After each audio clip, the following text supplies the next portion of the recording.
thanks for attending. We have a very special guest tonight. Walter O'Brien comes to us from Scorpion Computer Services. Walter is an expert in the area of artificial intelligence and computer science. In particular, he was born in Ireland and has special status here in the U.S. for national security privilege. And some of the most notable things is that he was 6th, and I think you said in the Geek Olympics. So I'll let you explain how that goes. But that was an interesting experience. He has a Bachelor of Science in Computer Science as well as Artificial Intelligence from Sussex University with honors. And his work for Scorpion Computer Services based on experience with Capital Group in particular, as well as other large entities like Microsoft and Oracle. With that in mind, I'd like to introduce Walter O'Brien. Thank you very much. Let me trip over this. Thank you guys for having me. Appreciate it. Well, hopefully I'll be able to stop and start at different points here and try and keep this pretty interactive, so we don't get too bored. And I think we'll have plenty of time for Q&A at the end. So, this may be a slightly biased view since I'm a computer science guy rather than an electronics engineer, but whatever way you look at it, maybe the world depends on technology would be a better way of putting it, but at least from what I see, it's a lot on software, whether it's the financial industry, energy and communications, transportation, or security. Software then depends on people, and a working professional makes mistakes about 3% of the time. And the level of quality of a system can often be measured in uptime along with data integrity.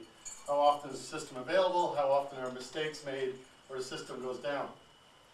Mission critical systems will typically have an expectation of 4 to 5 nines of uptime. So they work 99.99% of the time. And that's about 1 hour of downtime every 12 years. So the problem I ran into is I was working with companies that had a high cost of downtime. One of the companies was running about 60 million an hour would be the cost of their systems going down. The American Express is even higher than that if their systems are offline. So when they release new systems, they want them to be 4 to 5 nines of uptime right out of the gate. But if we look at the supply chain for how software is produced, you've got a user who kind of sort of knows what they want, an analyst who writes down what they think they heard in the most ambiguous language on earth, English. You've got a developer where you're lucky if he's making 3% error per 1,000 lines of code. Your tester is usually given half the time he was promised to test the system. And then out it goes to production. And on your best day, you're not going to have more than 97% uptime. So the amount of risk that gets embedded in the system keeps increasing over time. Typically over 100-fold between an error made at the user level versus an error all the way to production. It's 100 times more expensive to fix it at that stage. So I looked at this supply chain, and I looked at the problem I ran into is, while folks have gotten pretty good over the years at trying to automate test cases and run systems like WinRunner and QuickTest Pro and other systems that'll actually automate your testing, they have a bit of a flaw, which is who's thinking of the tests. And that's back to a human again sitting there trying to say, oh, here's something a user might do, and here's something else a user might do. So typically, even if you are given appropriate testing resources, which rarely happens, you're usually testing less than 5% of the coverage of the system. And this is true even in some military applications. Also, and you'll see some examples of this, when folks are testing the system, they tend to think of the happy paths. Here's what the system's supposed to do. Here's what we expect. Here's what we're thinking of in this use case. And then when it goes live, you figure out the unhappy paths of what a user really does when a user really is using it. And as there was a famous quote one time that said, if you make an idiot-proof system, they will invent a better idiot. And that's certainly been true in my experience. So I looked at this and I said, well, I can't make the user better. I can't make English less ambiguous. There's good and bad developers, but when you need a couple of hundred of them, they can't all be experts. But what if the tester was perfect? And by perfect, it means they could think of every test and run every test with the allotted time and resources they were given. Could that compensate for all of the error upstream? So here's a little bit of a busy graph, but it shows an evolution in testing that most companies go through. They start from, we're trying to make money, so we just have developers and they're banging out a demo system. From doing no testing to unit testing the code, to developers trying to test the system they just wrote, to some manual testers. Then they discover this wonderful technology of record and playback. Oh, it's just like a VCR. Hit record, do the test, press stop, and play it back. That's almost the classic sales ripoff of this century, in that it works and everyone loves it for about a month, and then you find out when you've built up a couple of hundred tests, and then you change your application, all the tests break. And what happens then is if it takes you longer to fix all your broken tests than it would take you to test it manually, you've just completely defeated the whole purpose of automation. So we'll talk about that. And then you start editing your record and playback scripts so that they start going in a loop and start injecting good and bad data into the system. And then you hit the wall or hit this hump, which we call the framework hump. And it's where you realize I shouldn't have been doing record and playback. I should have been taking a more programmatic approach to testing. I should be taking a more modular and independent approach to how I break up my test cases, just like I do my application for maintainability. There's a reason why we don't write everything in long flat files in BASIC anymore with go-tos in it, but that's ultimately what we're doing in the testing field. So when we got past the framework hump, we started using common functions, independent scripts, so when one test fails, all the tests behind it don't fail, etc. And then we hit the next hump, which is scenario or data-based. We figure out, okay, we've designed our test very nicely, but every test has the inputs hard-coded into it and the expected outputs hard-coded into it, so it's not easy to keep swapping them out. Also, the tests cannot be run in every possible different order that we want to. We can't run them in different scenarios. So if I write 5 tests, I can run 5 tests. If they were allowed to be run in every scenario, I could write 5 tests and run 25 tests. The next level then, once you've adjusted for that hump and put everything together correctly, you then realize that everything's going very well, but everything you've designed so far is designed from a single user, a single tester's perspective. And all the testing of concurrency testing, integration testing, or effectively your shop's in order, but you're one silo in a company that when you go live, you're working with upstream and downstream systems, and you didn't design anything to test or coordinate or work with those systems. So everything works beautifully in the QA lab, it just doesn't work when it goes live. And that's the next level, or hump, where you actually start simulating the business and the real environment that the systems need to work in.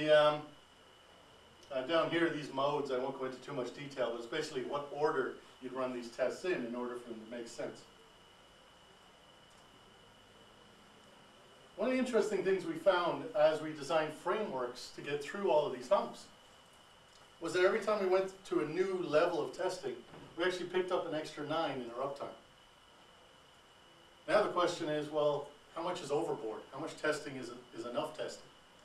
And the answer to that depends very much on your cost of downtime. Ultimately, you should spend to avoid a bug $1 less than what that bug will cost you to avoid the bug. It's a return on investment model. So if your cost of downtime is 60 million an hour, spend up to 59 million XXX to kill that last bug, because it's still worth it.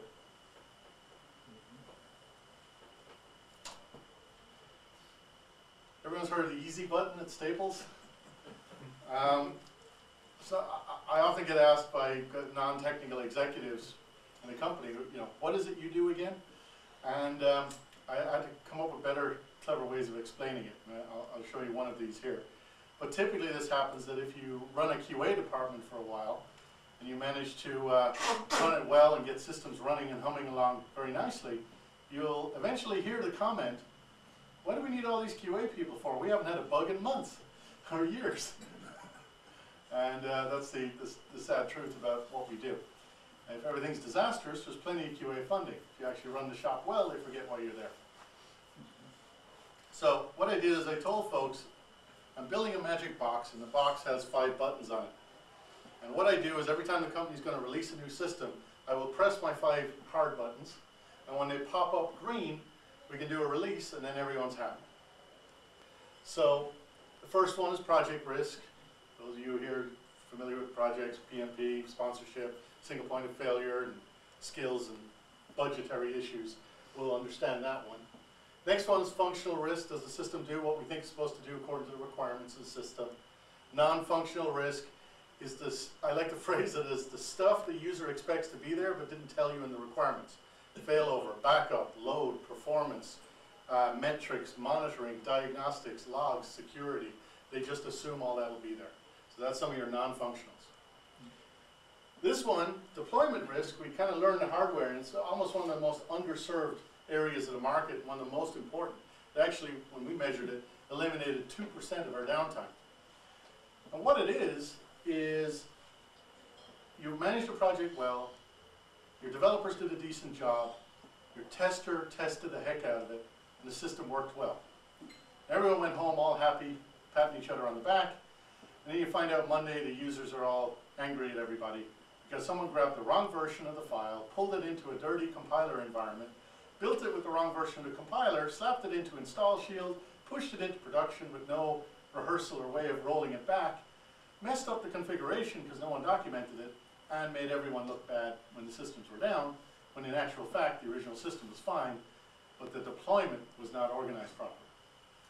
So almost like FedEx, when it absolutely must get there on time, there's some logistics involved in the deployment. Everything from the branching methodologies you use in the original source control branching, having multiple developers working on multiple versions of the same stuff without stepping on each other's toes, all the way through to clean, pristine, automated build environments that reproduce the same binaries every time and checksum them, and if anything's different, somebody gets an alert.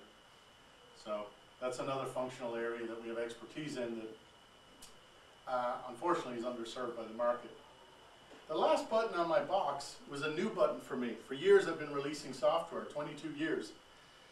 And everyone was happy with the first 4 buttons.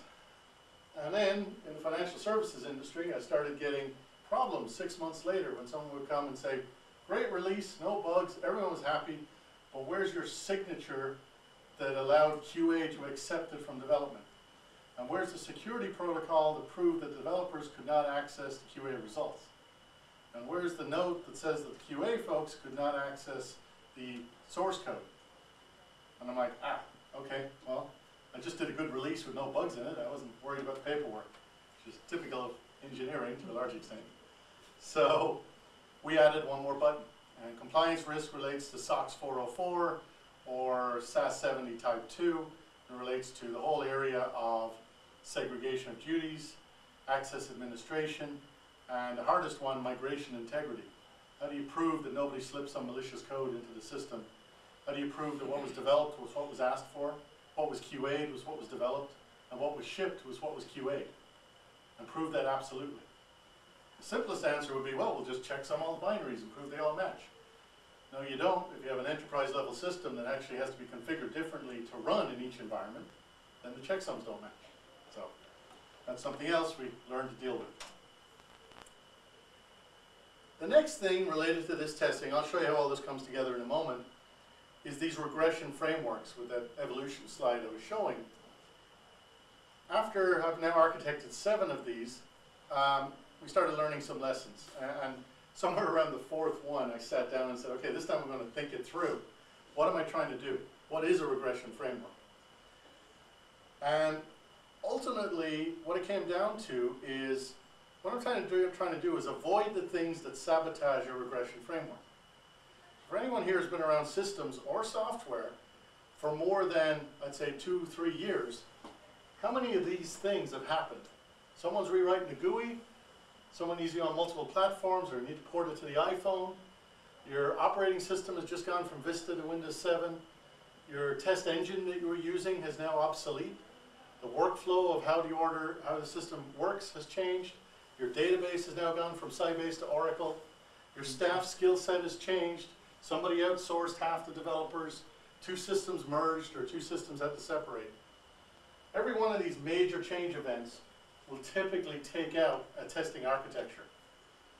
So I said, okay, I want to design a testing architecture that's expecting these things to happen every 3 years or so. And if they do, it can, with less than 25% maintenance, the system can recover. So I had to design an architecture where all of the ability to map and deal with these things is abstracted from the tests themselves. Because you'd be surprised if you actually go to most companies and find out they spend 15, 20, 25 million on testing, and they don't even realize it, because it's just a bunch of guys they hired 5 years ago, and they're just still at it. We used to run 18,000 tests every 3 hours, simulating 6 months of running the business. And some interesting things happened. When we designed the framework this way, and we have it now and this works, the system under test has a worse architecture than the system that tests it. So in other words, the testing harnesses we built outlasted 3 rewrites of the system it actually tested. And typically that's looked at the other way around. But we had more time to think about the architecture. It also became the book of record for the behavior of the application under test.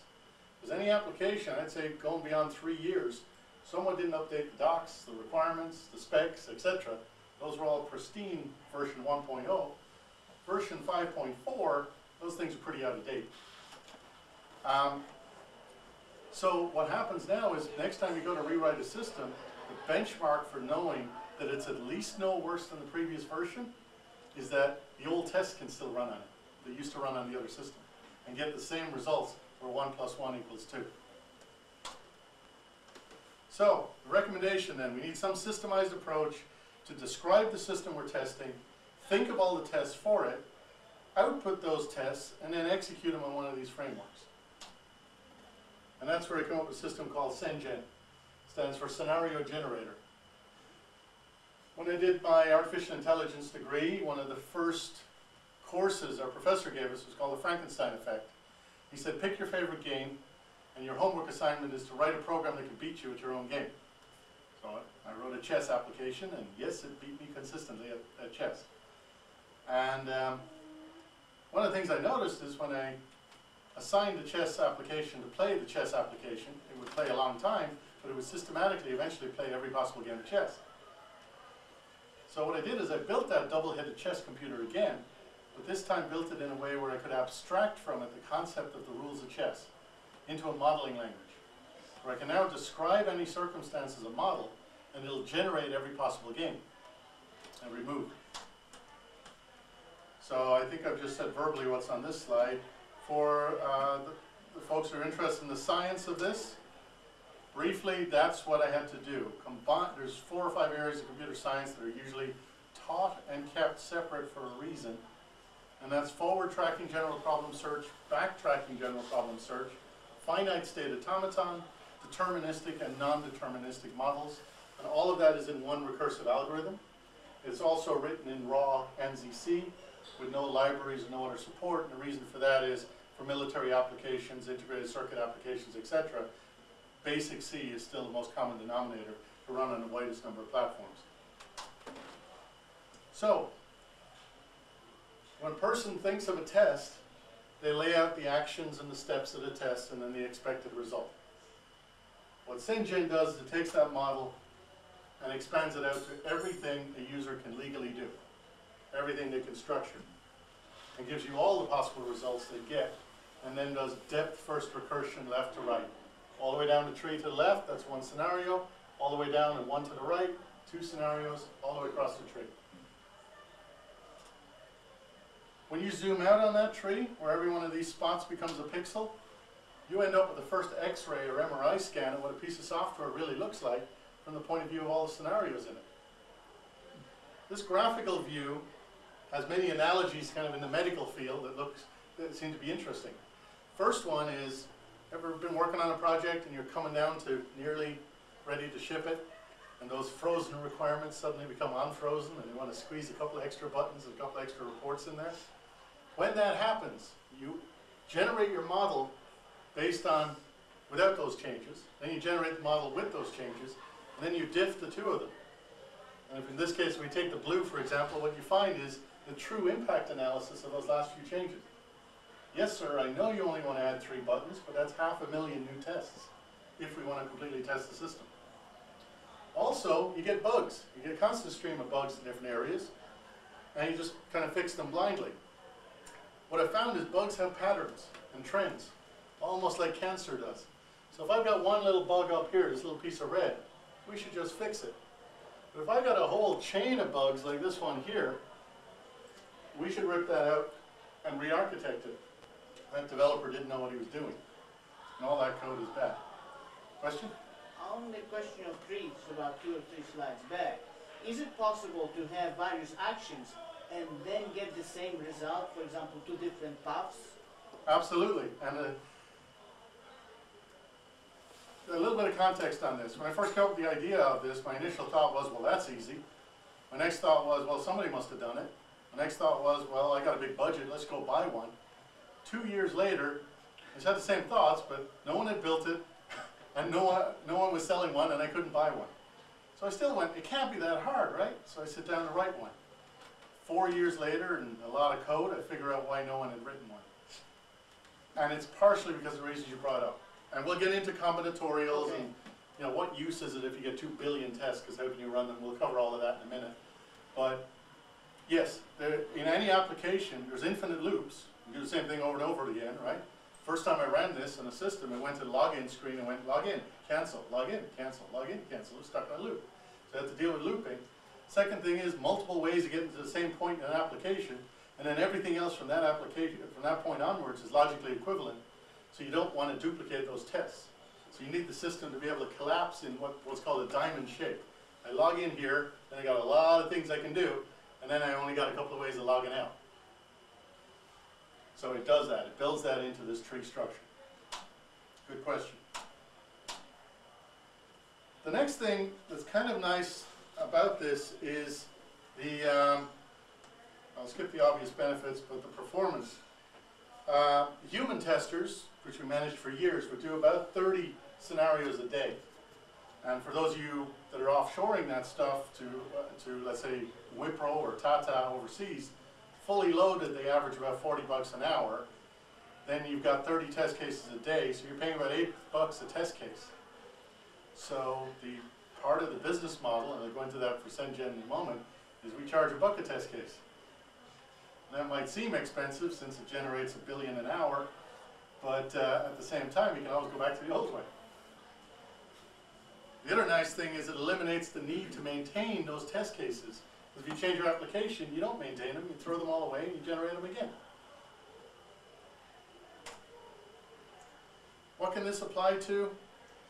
Well, one study we did, we took a regular application that's normally tested a normal way, and then when we were finished testing it and ready to go live, we then applied ScenGen. Found 46% more bugs in the system. They've been patching this thing every 2 weeks for years. Once we ran ScenGen and killed those bugs it found, we haven't touched the system now in 2.5 years. Just no more bugs have been found. Because there's no way for a user to say, come here, look what happens, Bob, when I do this, this, and this. Because you've done this, this, and this already.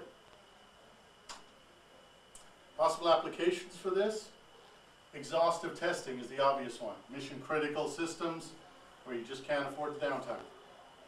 Insurance modeling. You can get into what-if scenarios, and I'll cover a little bit of that financial modeling with that in a moment. Performing statistical regression, online fraud stuff, that kind of thing. Impact analysis. As I mentioned, you can now actually generate how many tests have changed because of the impact of a change in requirements. Path optimization and defect reproduction. This was a nice side effect.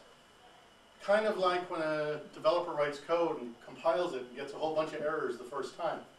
Well, he doesn't try to fix every error. He fixes the first couple and then runs it again to see how many of the others went away.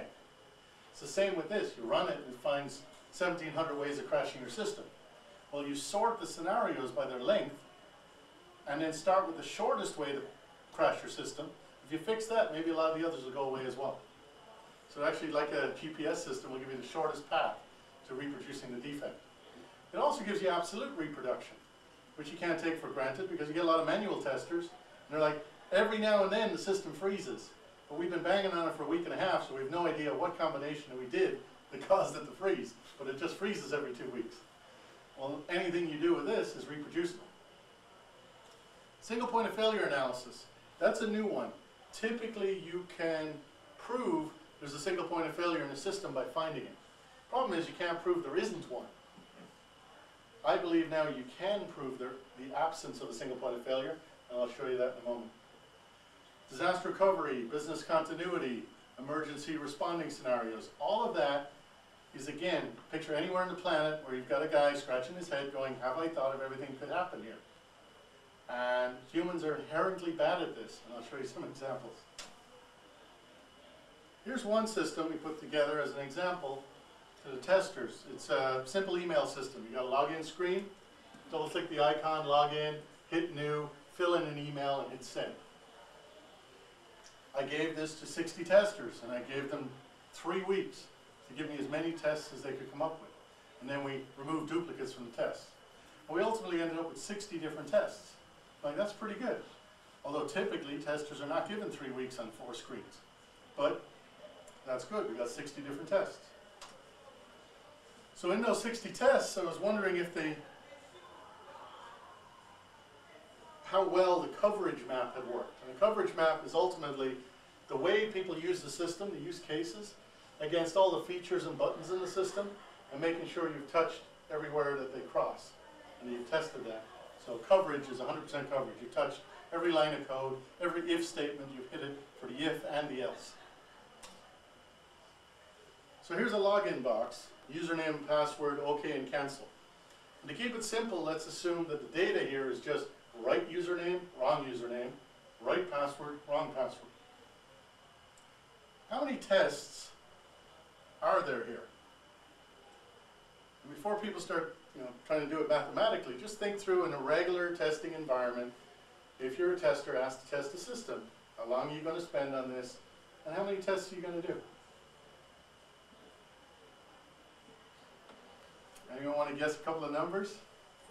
I got 4 from VJ. 4 is the average that we usually get from people test the system. Any other numbers? 3. 3? Okay, good. One more? Anybody? 8 was my number. 8? 26. And if you look through these are all functionally different. They're technically correct. They all trigger a different combination of code. And any one of them you don't run could cause a problem in the system.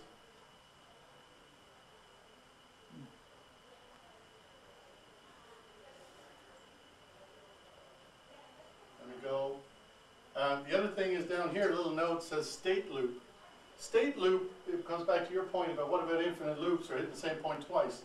So ScenGen has the ability to say, okay, you're allowed to hit the same point twice, X times, and after that, quit out. So you may say the first time you hit the same point twice, stop. Or maybe I do want to repeat myself at least 2 or 3 times and then stop. So on a login screen with a state loop of 3, which means I'm allowed to see the same state 3 times, this expands into 4,576 scenarios. So here's how we did the math on the whole email system. Again, the human translators came up with 60 tests. ScenGen came up with 8.4 billion. First thing it did is I had to describe the model. And we've kept this very simple using a triplet language set that consists of start state, an action, and an end state. So here's the language here. I know this is a little small to see, but I'll read some of it to you. I'm in state 1, I click the icon, I go to state 2. I'm in state 2, I hit cancel, I go back to state 1. So everything is a little triplet set that jumps you from state to state. And there's 14 rules here. So the input to ScenGen is similar to if I buy a game of chess, I get a little 4-page pamphlet that explains the rules. But if I write out every game of chess, I fill this hotel with pieces of paper. So this is just a pamphlet that explains the rules. So what ScenGen does is it read all of these automatically, created a tree structure like this, mapping out the 7 different ways you can actually log in. But all you can do, click the icon, password and hit OK, user and hit cancel, etc. Even though that's Intuitively doesn't make sense. It's still allowed. Those buttons aren't grayed out. And then all the different 6 fields you can fill in here for your email can be filled in any order.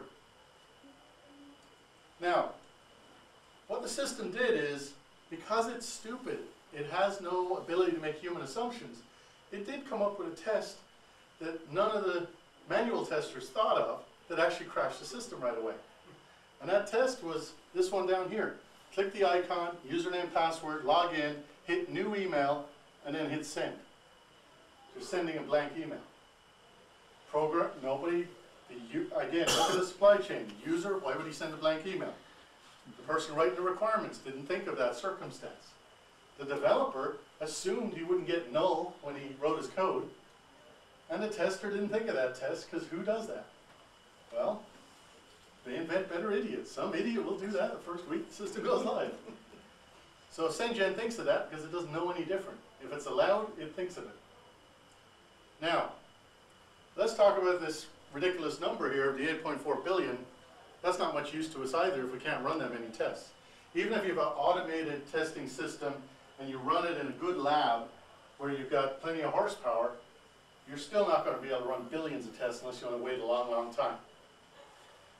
And this is the whole concept of what I'm doing here with ScenGen. The first thing I've done is turn the thinking of all the tests, which today is an art form, depends on how good your tester is at thinking of tests, turn that art into a science. Now I can give you all the tests right there. The scientific part's done, mathematically complete. Now the art form is, how do I prune those tests to the ones I care about? How do I reduce that set down to a useful number of tests I can run that are better than the original ones I would have thought of? So, to come up with that, what we did is a whole bunch of pruning mathematics that are over here. If anyone's interested, I'll send them the slides. They can double check the math on it. But the obvious pruning on this is to say, okay, I can log in 7 different ways. That's great. But how I logged in has no impact on how I send an email. So don't multiply every way of sending an email by every way I log in. Plus, my to field, my CC field, and my blind CC field are effectively all 3 email fields. So test them once, but don't test them against each other. And everything we've talked about so far with ScenGen is just about the scenarios that flow through the system. We haven't talked about the data yet. And that's where DataGen comes in. DataGen, in this case, listed all the data fields that are up here and started putting in categories of valid and invalid inputs into those fields. So if you take the to field, a valid input is nothing, a proper email address, a nickname from your address book, a POP3 email, a Lotus Notes email. Those are all good emails. An invalid one would be something that's too long to fit in the field, something that doesn't have an @ sign in it, something that's high weird ASCII characters or a foreign language that the system's not designed for. So what it will do now is take all the data combinations that DataGen comes up with and multiply them by all the ScenGen combinations that ScenGen comes up with. The last piece of this to understand is the validation. How do you know what the expected results are? And the tricky part of that is avoiding something called SAS, Second Application Syndrome. If I start writing a test system to test my email system, and in there I say, if I put this into my emails, then I should get this number back, and if I have this many emails, then at the bottom it should say this many bytes, etc. Then what I'm doing is I'm writing another system to test my first system, which is written again by a human, which means if they're mismatching, either of them could be wrong. Second Application Syndrome. So other than an initial baseline, what we try to do is today, most systems are not new. They're based on or replacing something that already exists. And what we try to do is guarantee that the new version is at least no worse than the previous one. So we'll take all the combinations and run them on the previous one, and then take them and run them on the new one, and compare all the inputs and outputs. And then any differences are either different because we fixed that bug, or if they're different because we screwed up somewhere, and it shouldn't be different. And that gives you a baseline to constantly say, we're taking 2 steps forward and no step backwards as we do releases. So in the pruning that I did here, I put together all kinds of sensible, safe pruning of things I didn't want to multiply by other things. And what I ended up doing is I narrowed it down to 783 tests at the hard prune from 8.4 billion. That's still more than 10 times the 60 tests I would have gotten in the perfect manual testing scenario. So strategically and deliberately defining what I don't care about in testing is a lot safer way to come up with a test set than starting from scratch and hoping I think of all the right tests, not making any human assumptions. This was another example I gave out to a bunch of executives. It's simply 3 buttons, A, B, and C. You can press the button down, or you can let the button up if you've pressed it. And again, we left it with them for 3 weeks to come up with all the combinations of that. The green highlighted ones are the ones that they collectively thought of. And that was 32% coverage. So if you had a bug in any of the areas that are not green, it's going to production. And that's with 3 buttons. So that illustrates how bad humans are at doing this. Sorry, you had a question? Yes. Going back to the previous slide, considering such thing as just logging in, that looks like a functional type of an operation. But once you go into the actual email where you go into the checking, what kind of problems can you have, or how can you crash the system? That to me looks like this is an application or a process type which is specific to an application.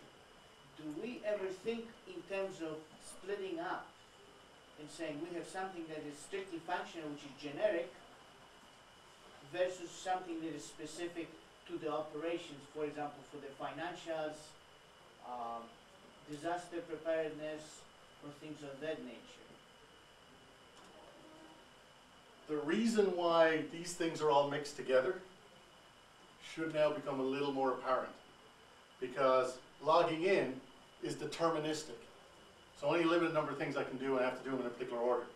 When I'm logged in, a typical but unhappy path scenario for email is, I'll open up an email, now I change my mind, I close it. I'll open up again, I'll reply all. I'll drag and drop some of the emails in there. I'll start writing stuff, I'll make an attachment. Oops, it's the wrong attachment, I'll delete it.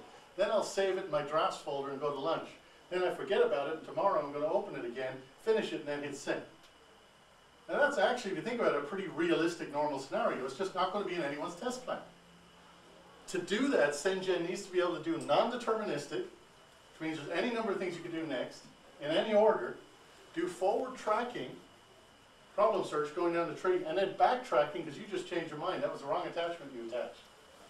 And do that for all possible combinations of going down the tree and going back 1 step and going down, go down the tree, go back 2 steps and go down, and so on. And it actually covers all of that. There's another reason why it took a while to get it working. And I have some great example code that does that for anyone who's interested.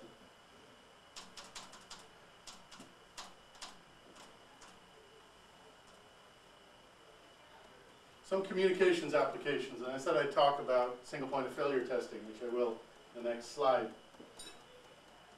More and more companies are integrating, silos are integrating, things are, I'd say in the old days of code, you'd had an application, you'd write it, it was self-contained, and it worked.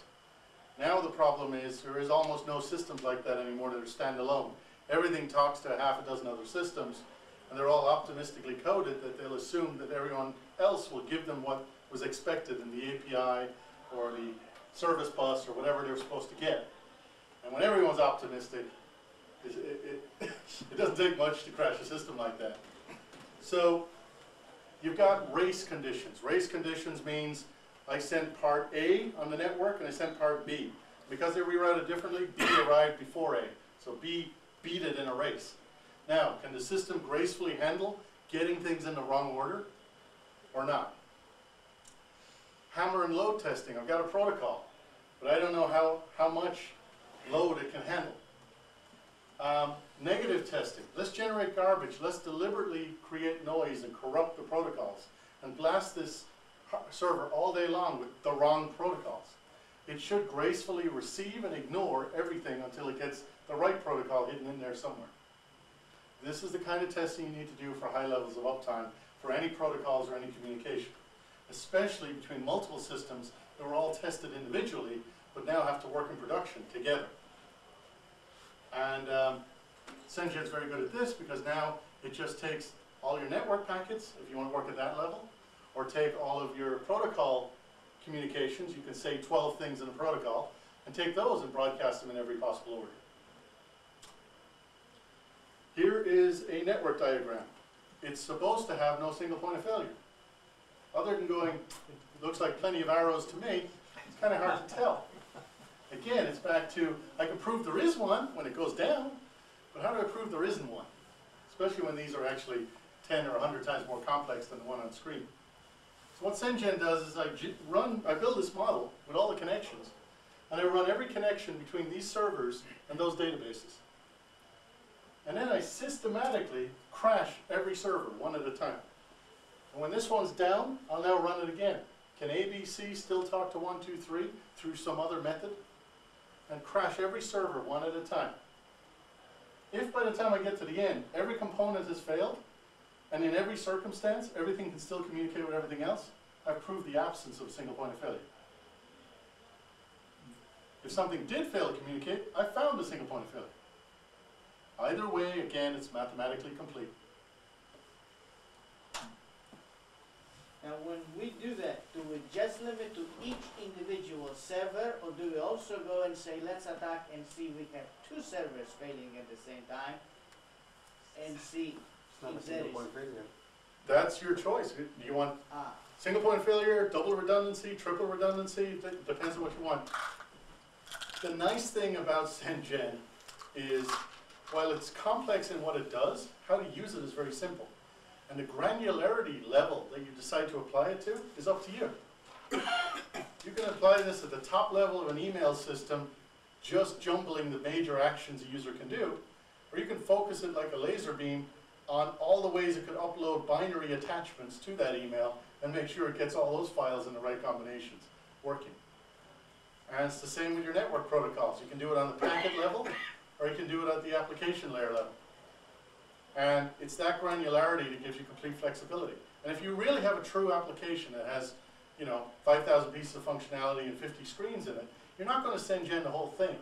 Because some of those screens allow you to change the fonts and colors you like to see on the screen. Another piece of it is doing, core nuclear temperature measurements. That one you might want to test a little harder. So you pick and choose where you want to focus it.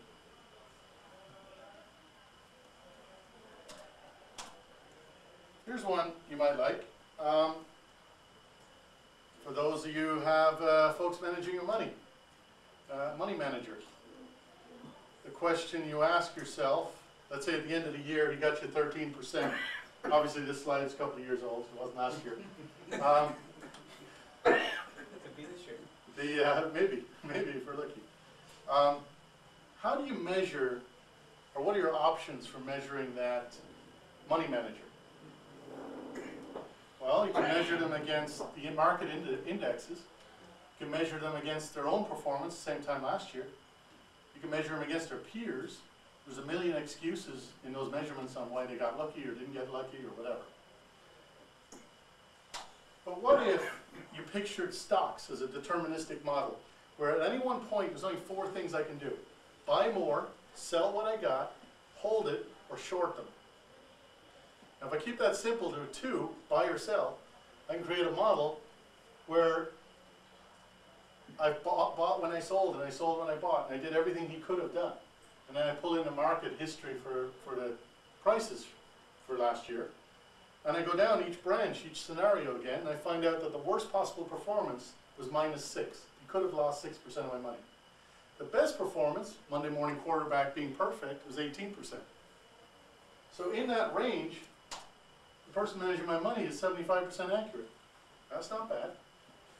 Now I'm comparing him to the perfect and the worst version of himself. That's a pretty fair comparison. Now there's actually other future models that we've gone into, which is, okay, well if every year at this point, for this reason, the guy goes the 13% direction instead of the 18% direction, then maybe I've found a bad habit. Maybe I want to start examining and using historical data and bring it up front in the process, so the next time that money manager is deciding to go a particular direction, the system comes back and says, there's a 0.2% chance you're right. 1 in 5 times you do this, you're right. The rest of the time you've always lost money. Maybe you just don't realize that. And you start helping and getting rid of emotional-based decisions. Slipknot concurrency testing. So now we've got all these scenarios, and we can do all of these exhaustive tests from a single user perspective. But what if I want to test the system where everything I'm doing, I want to test that if other users are doing the same thing at the same time, that they don't, that the system doesn't break. So I start off with all of these blocks lined up, and we just run my 100 tests simultaneously on 3 or 4 machines all hitting the same server. And then I run them again, but this time when I finish my first task, I start the first task with the second one. When I finish the second one, I start the first task with the third one. So now I'm trying actually every action at the same time as every other action on the same server. Again, full concurrency testing, because it only takes 2 to have a weird combination. When this guy's doing this and this guy's doing this at the same time, the system crashes, freezes, or locks up. And those bugs exist, and they will be found. Question is, do you want to find them, or do you want to wait till your customer finds them? What are we as a company? It's the salesy bit that I won't be too salesy on. But it's a group of IT consultancy folks, some of the best in the world at what they do. And we do all areas of software development lifecycle. We have 177 areas of IP, about 56 products. ScenGen is just one of them. And we like to solve hard IT problems. We've ultimately created a culture where very, very smart engineers can come together and brainstorm on some of the coolest problems on the planet and work together. I won't say in harmony, because that would be a little too optimistic. I'll say work together and stop there. And that's our contact info. Check out the website if you're interested. One of the last things we discovered recently by accident, we just got the letter of intent back today on it, was we were at a LA crime lab looking at DNA sequencing, and we discovered that the way they do DNA sequencing and the possible combinations of parents, mothers, and fathers in your DNA when they have mixed DNA from a crime scene is actually the very same problem that ScenGen deals with. Mixing things in all possible orders and querying them against the database under certain restrictions and rules of what is or is not allowed to match. So we actually found that it can help in that circumstance as well. And I think I can run one quick example of ScenGen here. Finish the Will we turn the lights off again? presentation. No, it should be okay.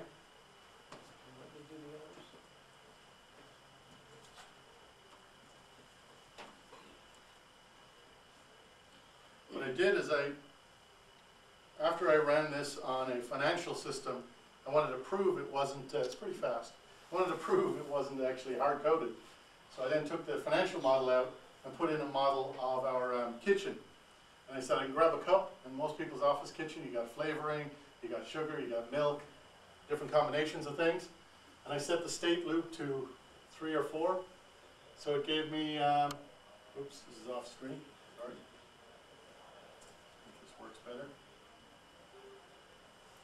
So it gave me 70,000 cups of coffee in 12 seconds. And the final combination was to drink it black. So we're actually working on weighted models as well, where we can put into the nodes what we care about and what's most important, so that when it comes up with the 8.4 billion tests, the first 60 are the same 60 the humans would have come up with, because they do come up with the most intuitive, useful ones first. They just forget the rest. Thank you. Thank you. Thank you, Walter, for your presentation. And as part of the IEEE Computer Society of Orange County, I present you with this esteemed certificate of our appreciation. Lovely. Thank you very much. Thank you. Floor is open for any additional questions from Walter. Yes. So we get your slides on the website of IEEE? Not on the website, but if you do shoot me an email or give you my business card here, happy to send you copies of the slides. Yes. And we also have a scientific white paper that goes into a little more detail that actually pulls together some of the pros and cons kind of overall, if you did want to explain it to someone else briefly, kind of the one or two pager version. So if your goal is to charge $1 per minute per test, of course you want to generate lots of tests. Well, actually, Not really. the business model for this has been all over the place. It's been interesting. I have a neighbor of mine, he's Scottish, so he doesn't like to spend money. And I tried to get him to buy ScenGen, and he wouldn't, even though he has a software company. So I told him I'd run it for free on his software, and I did. And I found 1,200 ways of crashing his system. So then he said, wow, that's amazing. Can I have the scenarios? I'm like, great, I'll sell you your own bugs for $1. And he started buying them. He bought one, he went to work, and he crashed the system. He came back and bought another. So the model will be honestly worked out per customer. Ultimately, seriously, it'll have to be a value-add based model. It depends on what it's worth to the business. We generally don't give people ScenGen, we give people access to ScenGen. That way we can control its usage. It has some unusual side effects. If you think about security systems, it is the ultimate skeleton key, because a security system is just a piece of software. If you run ScenGen on it long enough, it'll either find the right way in or the wrong way in. Either way, it'll try every possible combination.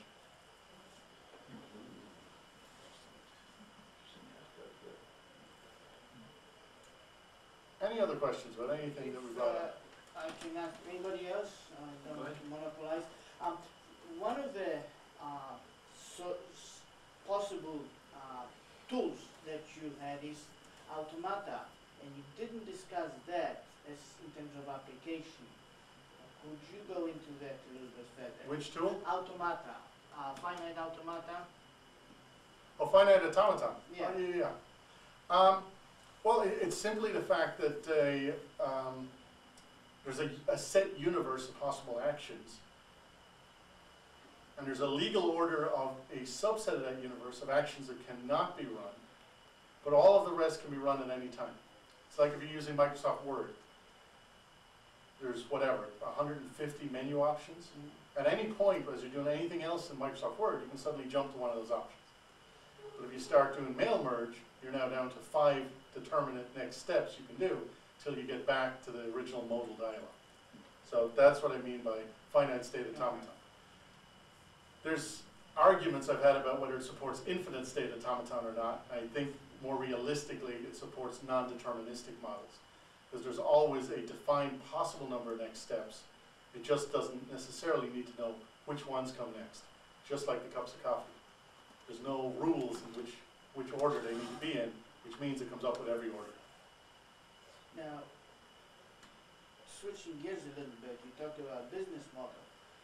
Right now, with the, if you will, pricing is based per test, but different consequences of tests might be different in terms of value, or some failure may be it's so trivial that it's not worth paying for, and the other ones can result into multi-million dollars consequences. And is there any way that we can actually look into that aspect, or is there any way that Yes. some sort of, whether it's financial, or it might be maybe even time consideration, some other mechanism or value assignment? Correct, and there's multiple ways of valuing those kind of things. Let me pull up one slide that relates to what you're talking about, and I have one other slide that the room might find interesting. Bear with me 1 second.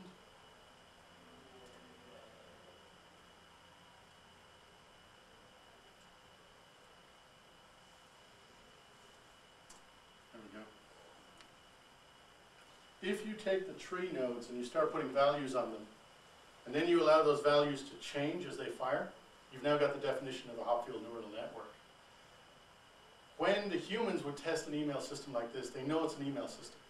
So the nature of how they test is they log in, play with the login 4 times, and then get on with testing the email because it's an email system. If the email system works, they might go back and play with the login or some other area. If it doesn't work and they find a bug, they'll start testing all around that bug to find more bugs. So I wanted to replicate this behavior, because if I come up with even a couple of thousand tests, maybe that takes 2 weeks to run, and maybe I'm shipping in 1 week. So if I run it for 1 week, I want to know I got the best bang for my buck and I ran the most important stuff in that first week. So if I assign values to the nodes and I say that sending an email is worth 7 points, but logging in is worth 5 points, then every time I do a test, if the test passes, I lower the value of the neuron. If the test fails, I raise the value, which means I'll hammer it even harder. And this replicates a little bit of the natural behavior and the load balancing you get. And once this had run 4 tests and all 4 tests passed, it now decided that email is now less important than login, because I haven't tested that at all yet. So you can actually force a distributed run of the tests. The other way of charging for this is performance-based model. Tell me what your downtime was on average for the last couple of years and your cost of downtime, and pay me a percentage of your new uptime.